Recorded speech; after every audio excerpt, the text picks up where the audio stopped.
হরিশ্বর যুব সংঘর উদ্যোগের final match দেখার জন্য আমরা এখানে আজকে বসে আছি বন্ধুরা। তো দেখতে পারতেছেন এখানে কিন্তু ম্যাচ দেখতে দেখতে স্টার্ট হয়ে গেল, আরম্ভনি করে দিল। তো ফাইনাল ম্যাচের জন্য ওরা উৎসাহিত ভাবে আজকে একটা ফুটকা ফুটায়। ফাইনাল ম্যাচ কিন্তু আরম্ভ হয়ে গেল বন্ধুরা। ফাইনাল ম্যাচ কিন্তু খুবই একটা ভালো হইতেছে, কারণ আর দুইটা টিম কিন্তু খুব তোড়জোড় করে আছে। দেখেন বলটা পুরা লাইগা আছে, দেখেন অল্পর জন্য গোল হইলো না। দুইটা টিমই কিন্তু খুবই একটা তাগড়া আছে, তার জন্য কোনো মোড়াই গোল হইতে পারতাছে না। আর লাস্ট পর্যায়ে দেখেন আপনারা কিরকম একটা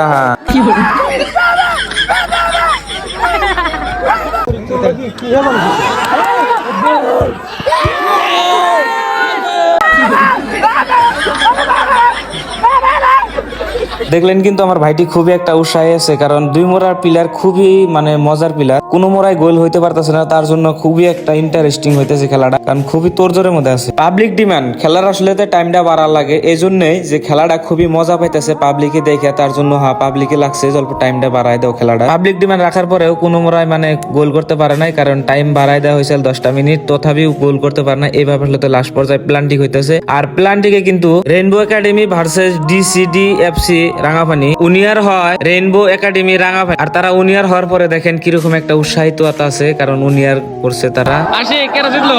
রেইনবো রেইনবো জিতলো। জাদুঘরের জন্য খারাপ লাগতেছে। ওই কেরা জিতলো? Rangapani rainbow academy.